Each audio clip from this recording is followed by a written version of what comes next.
What's up, everybody? Matt Gajewski here, back again, but for the first time this season, talking about college basketball. It is Tuesday, January the 13th. We are going to get into 6 games today. I'm still a little bit under the weather, as I'm sure you can hear.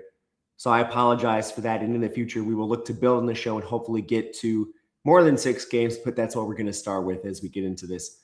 Couple things before we get started. First, if you like this content, please consider subscribing to the channel or liking the video. Those two things help a small channel like this a ton. As usual, if you or someone you know has a gambling problem, please consider calling or texting 1-800-GAMBLER. And just a few housekeeping things like the football shows. If you're new to college basketball on this channel, we have a model that we use to start with, and then all of the analysis used in the video primarily comes from resources. We use KenPom, Bartorvik, Hoop Explorer. The latter two are free resources that are great to check out on your own as you look into these games, do your own analysis, everything like that. But it's a pretty good slate for Tuesday with conference matchups underway, and we have a big one in the Big 12 where Iowa State is headed to Fog Allen to play Kansas, who kind of desperately needs a win at this point in the season, at least one of consequence. We'll start with resumes, get into these statistics and matchups for each of these teams. So Iowa State has had an incredible year. I was lucky enough to see this team play a few times. They're undefeated at this point. They have top 25 wins over St. John's, Purdue, Iowa. 2 of those are away from their home building. One note on the rankings. We're using KenPom rankings, not the top 25 that's voted on by people that probably don't deserve votes. So we're going to use some analytics to do our rankings. But anyway, Iowa State is 3 of them. And when you look at the whole body of work, they've only played 2 games that finish within single digits as their margin of victory. Concerns you might have with their resume, they've only played 2 true road games, going in a very tough road environment here. And they're 98th in their strength of schedule. So despite playing some of those teams at the top, it is still not the deepest body of work for this team. As for Kansas, they come in 11-5. They are 2-2 against the KenPom top 25, beating Tennessee and NC State, who is still somehow hanging on to that number 24 ranking. That NC State game was in overtime. Their losses, North Carolina, who's the 33rd ranked team, probably should be ranked higher. Duke, UConn, 2 top 10 teams. But more concerningly, they lost to UCF and West Virginia in 2 of their last 3. The Duke and UConn one, somewhat excusable. You don't have your best player in an NBA lottery pick, Darren Peterson. But now he's back and you drop 2 of those 3 games. It's just a little bit concerning, especially West Virginia's 59th. UCF, despite having a very good season, they're 45th. Kansas has played the 2nd most difficult schedule, but this is still not the best body of work and not what they expected. When you look at these 2 teams, both play with pretty good size. Iowa State's 59th in effective height. Kansas is 52nd. Rebounding, both these teams are pretty good there. Iowa State's 23rd. And Kansas, they come in 93rd. Iowa State will attack the offensive glass. They're 27th overall there. And starting with this Iowa State team, man, they're just shooting the ball out of control right now. 10th in effective field goal percentage, 2nd in three-point percentage on the back of Milan Momcilovic, hitting 55% of his threes on 111 attempts. And this has gotten better in conference play, which is unsustainable, probably. We've been saying that for a while with Momcilovic. But this team does have good three-point shooting, even like a Jermaine Bateman coming off the bench is at 43%. And a lot of this comes from the offense that's generated by Tamin Lipsey and Joshua Jefferson. Those guys aren't always lighting it up from 3, but they're both nationally ranked in true shooting percentage, effective field goal percentage, as just elite on-ball creators. And they can do a lot of stuff with their offense, Tamin Lipsey being a true point guard, and then you can do some point forward stuff with Josh Jefferson. Kansas is 13th in defensive efficiency. I'd say they don't really have a real weakness, but I'm not really sure they have a strength either. Floyd Badunga gives you good rim protection, but he's also a player that's prone to fouling, and when he's off the court, this could be an absolute disaster against Iowa State inside, who his scoring is better defenses than this.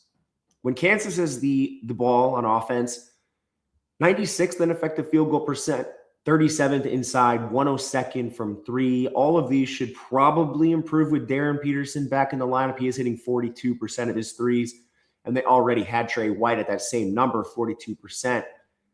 But one place they've struggled is finishing at the rim outside of Flory Badunga in that dunker spot. They're 113th in two-point percentage. But recently, the offense has changed a little bit with Peterson back in the fold. And you could argue this might change as Peterson gets more reps and the team adjusts to having him on the floor. But he's not a true point guard, but he's pretty ball dominant. And he's looking to score basically in isolation with a lot of tough shot making, which is awesome. But the argument is that enough? He has 4 assists since he returned. 4. They played 3 games with him on the floor. Their assist rate is one of the lowest in the country. And in the conference, certainly, when you isolate the games, he's on the floor. Then you look at Iowa State's defense. They have 2 of the top 8 defenders in the conference in Tamin Lipsey and Joshua Jefferson. And that's not even including the peripheral players like Amam Silovic. He's still a solid defender himself. They go across the board. And they force a ton of turnovers. Second in the country in turnovers forced. Kansas, they're not really going to turn it over a ton. 72nd there. But a lot of that is reliant on Melvin Council. He's elite when he has the ball. As far as turnovers committed, he doesn't really do that. But there is a drop-off when you have to go to Elmarco Jackson, and that's another thing with this team. There's a pretty big drop-off when you have to go to the bench no matter who's leaving the floor. Badunga, Peterson, Melvin Council, they're not really using the bench. Iowa State's not either, but they're at least a little deeper than this Kansas team. As far as tempo goes, Iowa State's 121st. Kansas is 163rd. This is not a game we place anything on. We currently do have a little bit of value showing on the Kansas side. So the current line is 4, total is 148.5. Model makes it Iowa State minus 3.4, total 147. I personally disagree with the model and think there's probably some value on the Iowa State side if you can get over them playing in a very difficult road spot against a Kansas team that's pretty desperate in a spot like this. That's enough for me to hesitate and not play anything in the game. But that is where I lean on a side. Total would be under, not something I plan to play either. Next game. Virginia takes on Louisville. Louisville's a 3-point favorite. Total in the game, 155. So, another kind of a game similar to what we just talked about earlier. Virginia's had a good season. Louisville is struggling a little bit. Some of that has to do with injury. They haven't had Michael Brown for a while. Ryan Conwell, he's probable in this game, dealing with some sort of knee injury. It sounded like one of those knee-to-knee injury impacts. Probably something like a bone bruise. We're not exactly sure. Connie Roos is questionable with an illness for this game. Virginia has a clean bill of health. So to get here, Virginia is 14-2. Losses to Butler and Virginia Tech. Both of those teams are outside the top 50. They were on the road. They have one win against the top 25. It's that NC State team clinging to life up there. Their only other win in the top 50 came against Texas, but that was on the road too. So it's kind of a weird body of work. Definitely not a tough schedule for Virginia. They're 138th. But interestingly, like they have 2 decent wins there on the road. So they've played well when they left their building. Louisville is 12-4, losing to number 30 Arkansas, number 19 Tennessee, number 80 Stanford, and then number 8 Duke. When you look at the losses, Michael Brown's missed 3 of those, which is definitely context that is needed. Louisville has 2 top 30 wins. They beat number 26 Kentucky at home, and then they beat number 27 Indiana on a neutral. This schedule is ranked 44th overall. When you look at the size of these teams, how they're built, both teams very tall. Virginia, 19th in effective height, 16th in rebounding. Louisville's 32nd in effective height, 20th in rebounding. Virginia's a little better on the offensive glass, but Louisville's excellent defensive rebounding, kind of neutralizing that. Both these teams play similarly. Other than the tempo, where Virginia is 267th and Louisville is 55th, these are both driving kick offenses. Both teams shoot a ton of threes. And on defense, they're both playing primarily drop coverage. So this is a lot of similarities between these teams. When you look at the Virginia side, they're an excellent shooting team. For whatever reason, they're 284th in free throw percentage, which is kind of weird for a team that's actually 31st in effective field goal and 44th in three-point percentage. And they go across the board. They even have a lot of players coming off the bench that are shooting the ball well. Testa Ritter's at 41%, Chance Mallory 40, Jakari White 50, Sam Lewis 38, Dallin Hall 37.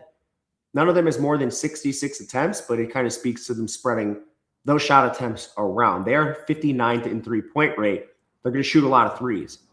Louisville's 37th in total defense. They're better at rim protection. Makes sense with the way they want to play. 92nd in three-point defense, which is probably going to be a problem against a Virginia team that not only shoots a lot of threes, but spaces the floor well with the DeRitter. Louisville's best defenders are interior players as well, which kind of makes sense the way they want to play. It's similar to Virginia, Ali Khalifa and Connie Ruth, who again, questionable with that illness. We'll see.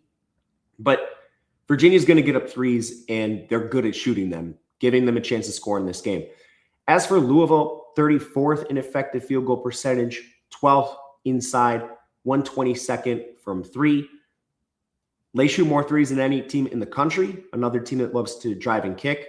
Your best shooters are Ryan Conwell and Isaac McNeely, both just shy of 38%.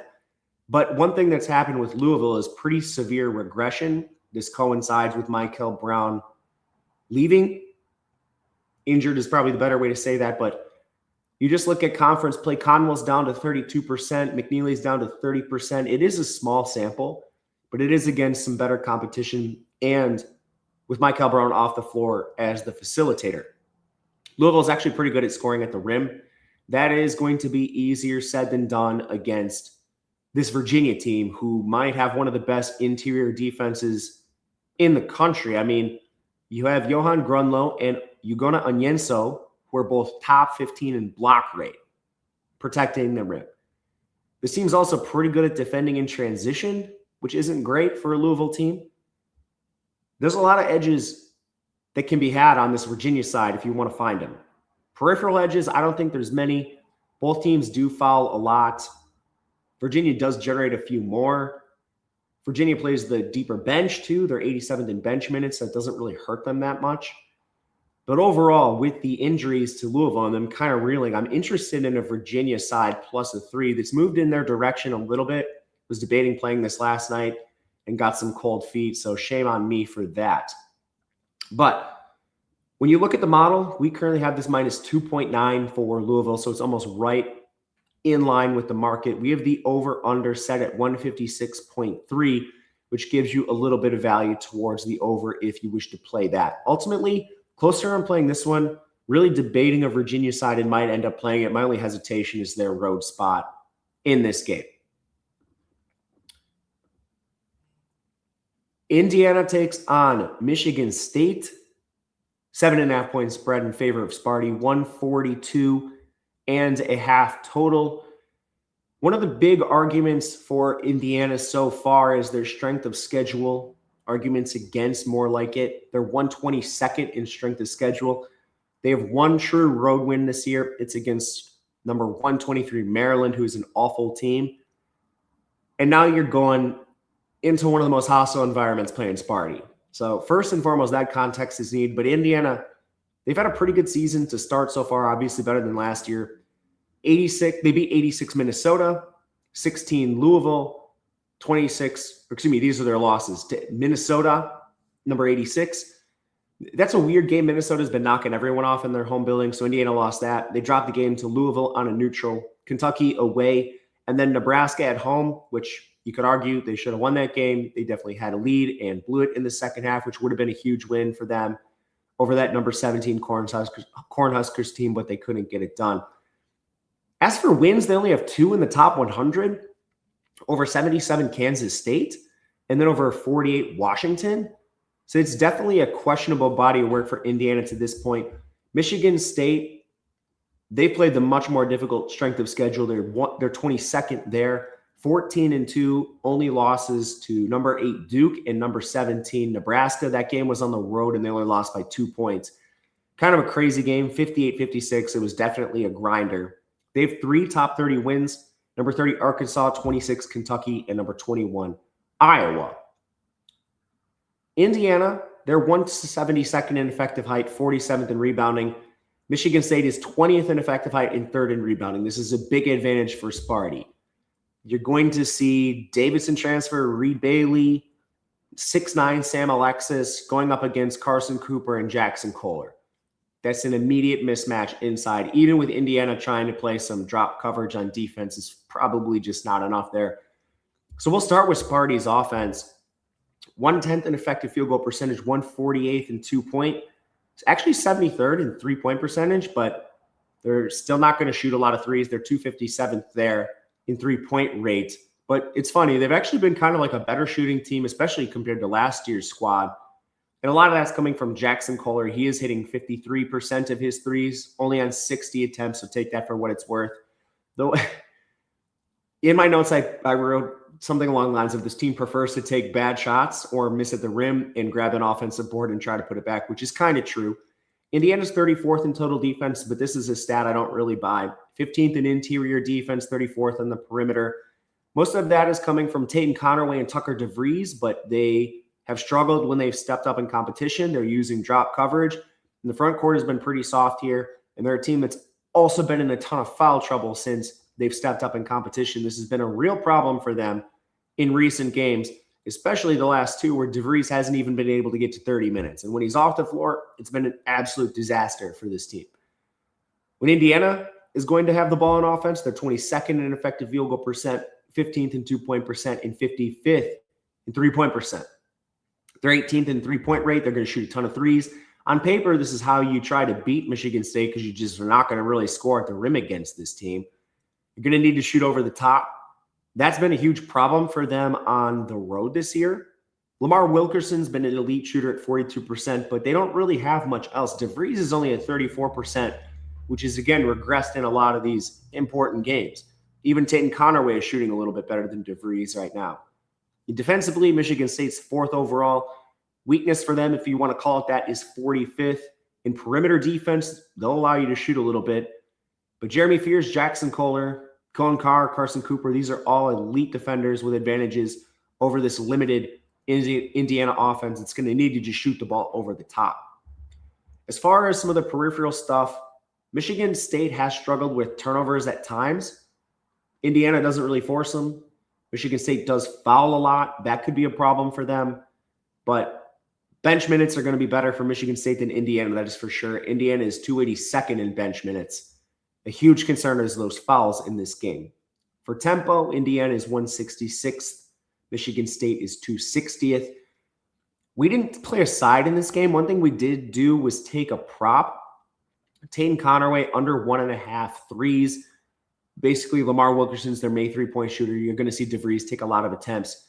Connerway, as far as the averages for him go, he's a player that currently is shooting below this number pretty significantly. The line is 1.5 with just a little bit juice towards the under.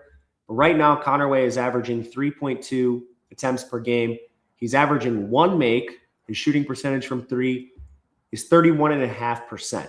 For reference, Wilkerson and DeVries are both averaging over 8 3-point attempts per game as more ball-dominant players than Connerway. So anyway, as far as shooting goes, that is one thing we took. The model in terms of a side and a total in this game, it does show value on Indiana, which is terrifying to me. Basically, that comes down to how much do you buy the schedule they've played this year. We currently have it Michigan State minus 6.1, total in the game of 141.9. I can't get there. I just can't get there with Indiana right now. Probably need this to go to an 8, 8.5. I don't think it's going to make it, but if you want something with value, we do show some on Indiana in this game. I played the Seton Connerway under 3-pointers props. And on that, if you're interested in projections for these games, if you're interested in player props, we do projections for the games all the way down to the player level, which includes minutes, points, turnovers, blocks, steals, rebounds, assists, 3-point shots, fantasy points if you're into that. It's available in the Discord. The link is below if that's the kind of thing you like. Excuse me. We're going to battle through here. Next up. Florida, Oklahoma 6-point spread in favor of the Gators, 157.5 total. Took Florida already, took them at a -5. Completely fine with the 6 if this is the number you need to get. As usual, shop these lines if you need to. Florida, 11-5 so far. Their losses are to Arizona by 6 points on a neutral. The loss to TCU on a neutral. They were number 53. That's kind of a damning loss a little bit. Lost to number 8 Duke, number 9 UConn, and number 56 Missouri. Every one of those games was either on a neutral or on the road. They have not lost in their home building. Their 2 best wins are actually in their last 2 games against Georgia and Tennessee, number 28 and 19. Also, a pretty good win against Miami, number 36 on a neutral court. This is the 6th most difficult schedule. Conversely, Oklahoma is 149th. This is an awful schedule. Their losses, 5 of them they have, are to Gonzaga, Nebraska, Arizona State, Mississippi State, and Texas A&M. The 2 worst ones, Arizona State, they lost 86-70, and Mississippi State was 72nd. They lost that game 73-53. So there are definitely some problems here. They do not own a top 50 win. They only have 3 wins in the top 100 against 62 Wake Forest, 55 Oklahoma State. This is a problem, a real problem for this team. Florida plays a very unique style of basketball, extremely tall, the 9th in effective height, 1st in rebounding. This is an immediate advantage. Oklahoma is 72nd in effective height, 48th in rebounding. You're probably going to force Oklahoma to use 3 forwards, some combination of Muhammad Wagi, Tay Davis, Kuala Tak, and Darian Reed. That's not good. That is not good. We'll start with Florida. They are not shooting the ball well at all. 160th in effective field goal percentage, 34th in 2-point percent, 351st in 3-point percentage. Flat out, these guards are just not good enough to play with the top of the country. Boogie Fland and Xavier Lee are both shooting below 27% from 3. Their best shooter is Thomas Hawk at 33%. But you don't really have any options. Like, do you pull Boogie Fland or Xavier Lee off the floor for an Urban Klavzar who's shooting 36%? Maybe. He's their worst defender, so that leads to other problems. Fortunately for them in this game, Oklahoma's 160th in total defense. They're better at defending the interior. They're 32nd there. That's basically on the rim protection of Wagi. But outside of him, they don't have any rim protection. He is a huge foul problem, 5.6 fouls per 40 minutes. He's probably going to foul out of this game. And I don't even know if that's enough. Florida's still dominant inside compared to what this Oklahoma team has. So immediately think the scoring advantage is Florida's direction. When Oklahoma's on offense, they're 49th in effective field goal percent, 32nd inside, 129th from 3. Basically, all the shooting comes from Nigel Pack. They have some decent perimeter spacing with Darian Reed and Kuala Tak, but those are 2 of the worst defenders on the team. I don't know, man. Florida's 8th in total defense, 19th in the interior, 107th on the perimeter. The worst defenders are Flan, Lee, and Klavzar. So I guess you might be able to shoot the ball over the top, but if they're going to have to launch threes, they're 45th in 3-point rate, so they'll try to do this. But, I mean, the regression has also hit Oklahoma. Since conference started, this team is dead last in effective field goal percent in the SEC. I just don't really see the scoring here with Oklahoma. On the periphery, Florida, they have struggled with turnovers, but Oklahoma is rarely forcing them. Florida has not played a deep bench, so fouling can get in trouble sometimes. They're 326th in bench minutes, but Oklahoma's a team that rarely fouls. Florida is 68th in tempo. Oklahoma is 256th. We took the Florida minus the 6, make it a little bit outside that. Under 157 is somewhat interesting. Mainly that's on the basis of Oklahoma's probably not going to have as much success in a game like this compared to what they did in some of their non-conference matchups. So we ended up playing the Gators. Currently make this right around the minus 6. If you need to take it again, we took a minus 5. UConn takes on Seton Hall. We'll do a couple Big East teams before we head out. UConn's a 6-point favorite. The total is 131. The tempo in this game is really, really slow. Both these teams try to slow it down. No major injuries. UConn only has 1 loss. It came to Arizona by 4 points. It's the 2nd team in the country. They have 4 top 25 wins. They beat number 11 BYU, number 7 Illinois, number 23 Kansas, and number 12 Florida. One close game they did play recently, they had to go to Providence. They only won in overtime, 103-98. I bring that game up because it has similar vibes to tonight. Providence, very difficult place to play. This is the case with Seton Hall. UConn has not been the most successful team in this building historically. So at least want to bring that up. It'll be a talking point, I'm sure. But overall, UConn 14th, most difficult strength of schedule. This is a team that has a very good body of work to this point in the season. Seton Hall has also been pretty good. They have 2 losses to number 49 USC and number 25 Villanova. One of them did occur at home, the Nova one. They have 2 top 50 wins. This team did beat NC State on a neutral in an MTE, and they beat Creighton at home 56-54. They have the 105th most difficult strength of schedule. As far as stylistics, UConn has a massive size and rebounding advantage in this game. They're 41st in effective height. Seton Hall is 274th. Rebounding, UConn is 34th. Seton Hall is 101st. And it's kind of across the board. Like Seton Hall's point guard, Adam Clark, is 5'10". They're typically using a lineup that is players of 6'6" or below. And for UConn, outside of Malachi Smith, who plays point guard a fair amount, but basically everyone's 6'4" or over. UConn has advantages across the board in terms of size. When UConn is shooting, they're 35th in effective field goal percentage, 53rd in 2-point percent, 49th in 3-point percent. Caravan's hitting 44% of his threes. Braylon Mullins comes in at 39%. Silas Damari has more attempts at the rim, but even he's hitting nearly 44% of his threes. He only has 32 attempts, but, that is what it is. The point is this team has very good 3-point shooting really across the board. The only guy who struggled is Solo Ball. He's at 30% from 3, but this guy shot 41.5% last year, betting on some positive regression with Solo Ball. And then this UConn team gets a ton of attempts at the rim. Seton Hall is 4th in 2-point defense, 114th in 3-point defense.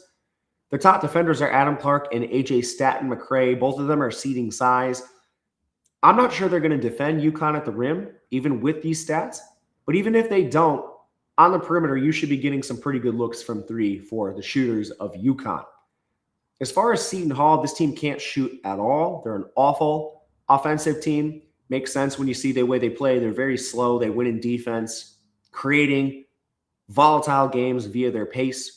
They're 265th in effective field goal percent, 276th inside, 217th from 3. They never shoot threes. They're 360th in 3-point rate in the country.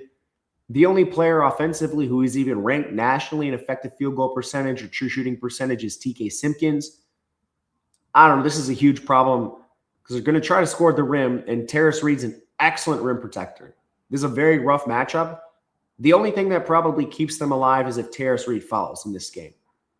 Both teams forced a ton of turnovers. UConn, they turn it over less often on offense. Both teams get into foul trouble more often than average. UConn generates more fouls. Peripheral advantages favor UConn in this game too. Really, the only thing to me that makes a lot of sense in Seton Hall is you're playing in this building. And anytime that's the case, obviously the model accounts for home court advantage. UConn -6 is something we already played. I think it could go under if you really wanted to. That's kind of dangerous with both teams being efficient offensively. Did play a Silas Damari prop under 1.5 threes as well, if that's something you're interested in on the player prop side. But that is where we stand in this game. The model has this right around -6. I think you can absolutely play it. Let's go to our final game of the day. Another big East clash between Villanova and Providence. Nova is a 2.5-point favorite on the road, a 158.5 total, 158 depending on where you look. A couple of injuries. Jameer Jones is questionable for Providence in this game. Chris Jeffrey's been out for a while for Nova. I took an over at 157.5, so we're taking a bit of closing line value, assuming it closes around the number right now.